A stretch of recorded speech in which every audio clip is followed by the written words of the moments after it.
Why does your scanner show the P00D9 engine code? What does it mean? P00D9 is a diagnostic trouble code for ambient air temperature sensor circuit B.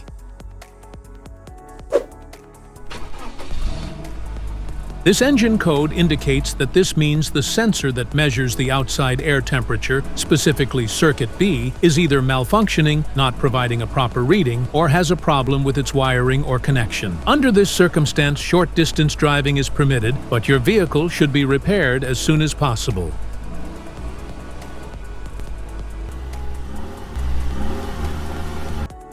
So, what causes this imbalance? Here are the most common culprits. This error can be caused by these possible faults in your vehicle. Faulty fuel pressure relief valve, damaged or corroded wiring connectors, fuel pump issues, fuel pressure regulator failure, PCM issues. Each DTC code corresponds to a specific issue in your vehicle.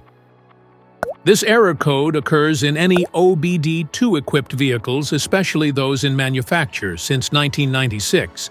It is commonly found in Chevrolet Silverado vehicles, particularly older models like the 2000 and 2001. If you want to fix this error code, let us know in the comments section. We will definitely make the video on your demand. If you like this video, don't forget to subscribe to our channel. Thanks for watching.